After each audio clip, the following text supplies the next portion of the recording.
Good day, and welcome to this first in a series of questions I've been asked throughout my time at Our Savior.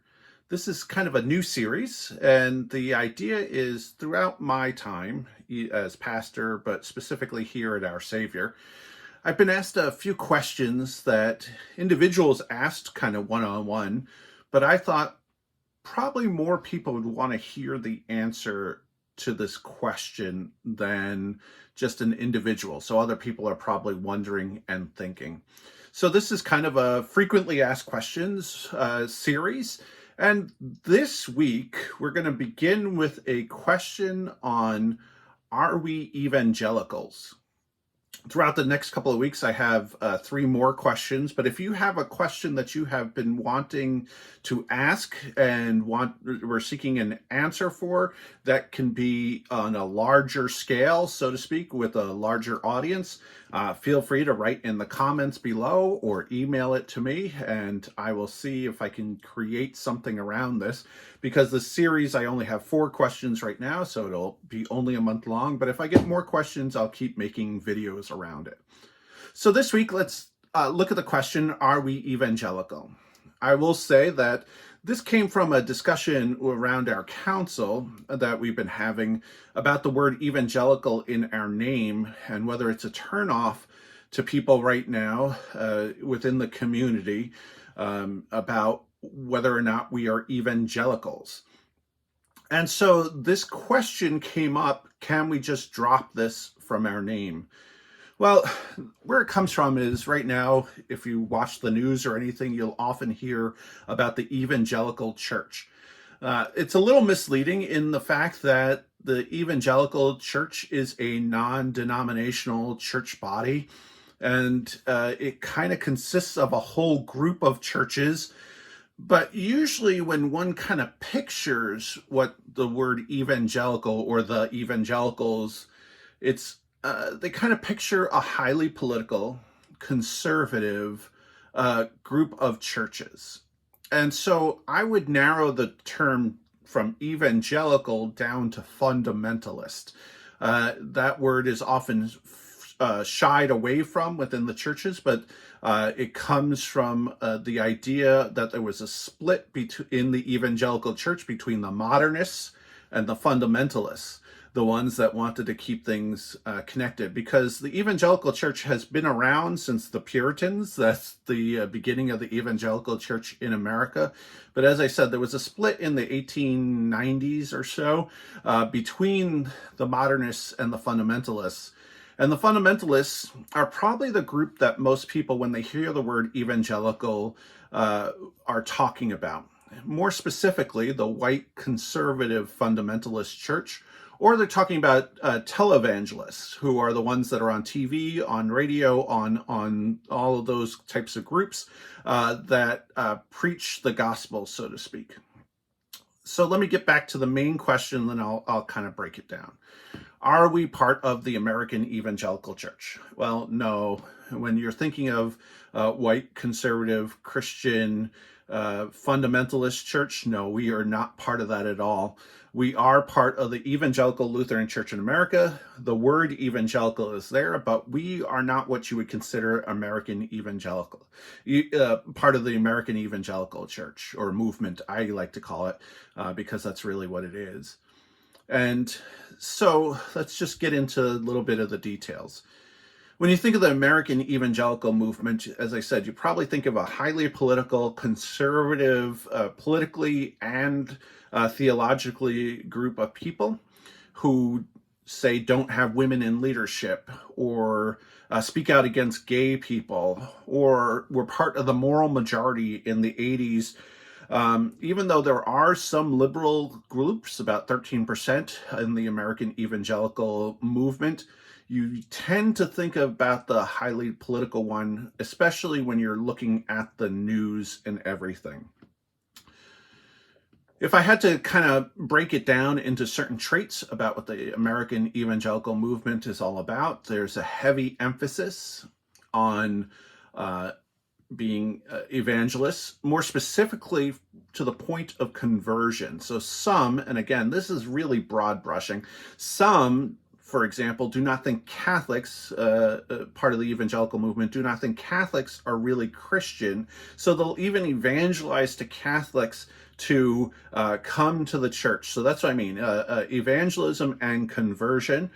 There's a heavy emphasis on biblical inerrancy, meaning that there are no mistakes. It is God inspired, or I should say God written through humankind, but it is God's words in the midst of the Bible. There's in some churches, an emphasis on speaking in tongues. That comes from Paul. The idea that the Spirit moves you so much that you speak in a different language, and goes from there. And the one that would probably define it the most is the idea of a personal salvation in Jesus Christ. So that you say the believer's prayer or the convert's prayer, or you come to an altar call and you say, I believe in Jesus, and this is where the conversion happens. So, and from that point on, your life is transformed through Jesus Christ.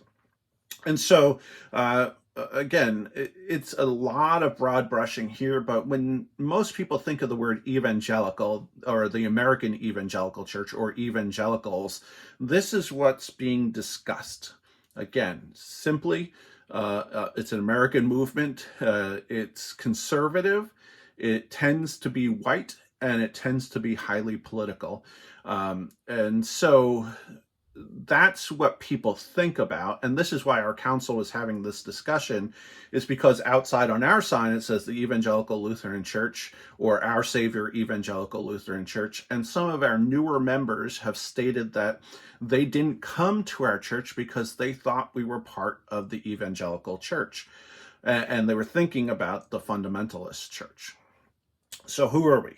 Well, here's where it gets a little complicated. So are we evangelical? If you're thinking of the American Evangelical movement, no, we are not. But are we evangelicals? Yes, because in Germany, of which the Evangelical Lutheran Church is connected to, the German word for evangelical is Lutheran. So when you find a Lutheran church in Germany, you're really looking for an evangelical church, because that would be the Lutheran Church.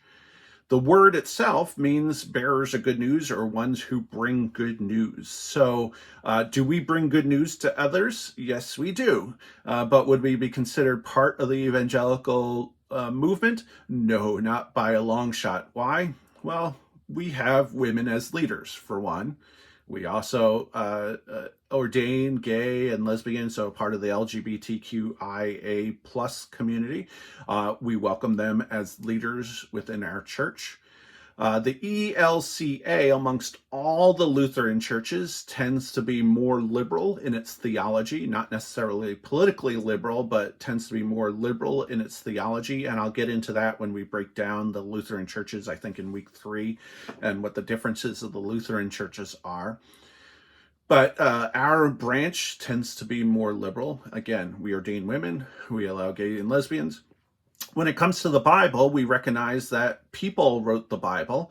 And so we recognize that God inspired the Bible through the people's story and through the people's narratives, but humans authored it ultimately.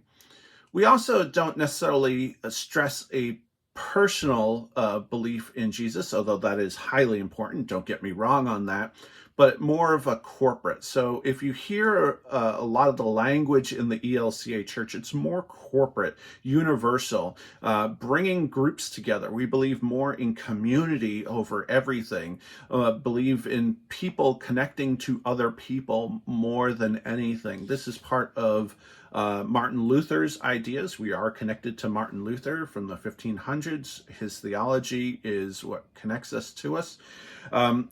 But for example, we are not non-denominational. We would be considered part of the mainline Christian church.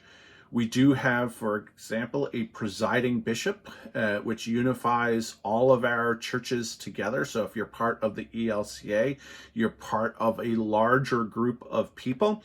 In fact, 65 synods. Each synod has a bishop. There is one non-geographical synod, which is the Slovak Zion Synod, which connects us to Europe. We have churches in the Caribbean. We are part of the Lutheran World Federation, so we expand into Europe and sit at the table amongst other Lutheran churches as we discuss larger policies and larger things. When we come together as in assemblies. So possibly if you heard in your church about synod assembly, so there's that level. And then there's the National Assembly, which happens every 3 years, which is coming up this year. And that's where we decide on what we believe as a group. So like one of the hot topics right now is abortion. So we have a statement on abortion from the 80s where we came together and we decided as a whole church, this is what our stance is. Now, individual churches and individual pastors and individuals in the congregation may believe differently, but here is our church's stance as to who we are, which is kind of different from the non-denominational churches. Each individual church may have a different stance on where it stands, loosely unified around a common theology. Now, where the other main differences and where can be some trouble is around pastoral leadership. And so sometimes you'll see on the news, you'll see a pastor from the evangelical movement say some things that gets onto Twitter and it gets passed around. One of the warnings I often say, I wish the government defined two different terms of what a pastor is. So within the evangelical movement, an individual can decide that they've been called by the Spirit and become a pastor. Sometimes Bible college is involved in that. Sometimes it isn't. But the idea is the church itself raises up leaders amongst itself and picks a leader from there. So like I've known people who have full-time jobs and then they're a pastor on the weekend at a community or evangelical or fundamentalist church. When I became a pastor, for example, one, I have to have a bachelor's degree. Mine is in sociology and social work. But then I went to seminary, which was a master's degree. And it's a part of an accredited seminary. And I went through 4 years of schooling on that. But also throughout the entire time, I also had a psychological evaluation. Every ELCA pastor goes through that. There was a committee that was through my synod. I went through the Metro New York Synod. So they were evaluating where I was along my journey and whether my call was just an internal call, so from myself, or an external call from a group. But we tend to look for the both and, so the internal and the external. So I was being evaluated all those 4 years and being determined whether or not I should be a pastor and whether my call was legit. I also, prior to even entering, my church had to affirm that they felt that I was called to be a pastor. So there was lots of evaluation that went through there. And as I was going through seminary professors were not only grading my stuff, but at the end, they made an evaluation as to whether or not I should become a pastor as well. And then, as a pastor, the bishop we're in Metro New York Synod. The Bishop of Metro New York is essentially the one that, if there was ever a problem with me, people would go to him, Paul Eggensteiner, and he would evaluate whether or not I should still be a pastor. This does not happen in the American Evangelical Church movement. Again, since it's non-denominational, some may get mentors and asked to be mentored, but generally the person is called and raised up either by self-proclamation or through the church, and that person becomes their pastor. And again, may go to Bible college, may not go to Bible college, and not every Bible college is accredited. And so there's this loose definition of what a pastor is. And I know that's kind of dangerous to say, but that's generally the truth. So oftentimes when I see the Twitter and somebody that's up there proclaiming that they're a pastor, I will often, if I'm quoting them, use quotation marks around the term pastor. And I know it's snobbery and I know it's there, but the truth of the matter is, yeah, I went through college and went through seminary and got a master's degree. And so there is a bit of snobbery on my end, and I apologize for that. But, if you're a professional, you might have the same attitude. For example, right now I'm also working on a doctorate. And so there's that idea of moving on to the next professional level. But generally, that's how the also difference in leadership. So yes, are there ELCA pastors that go off the deep end? Absolutely. Spiritual trauma is very real, and people are broken, and burnout happens, and all sorts of other things happen. But we have somebody that we're accountable to. So if there was an issue with me, they would go to the bishop. If he had a question, he would go to the next level of bishops, and there would be a whole process of evaluation that would happen. So getting back to the main question, are we evangelicals? Again, if you're thinking of the American Evangelical Church movement, or the fundamentalist, or the televangelist movement, no, we are not part of that system. But are we ones who spread the good news? Yes, we are.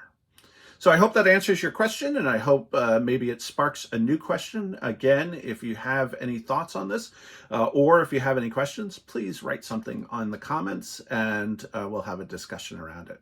So thank you for this first in the series. Next week, we'll take a look at the question of, why do Catholics have Jesus on the cross and Lutherans don't? So we'll see you next week. Take care, everybody. Bye.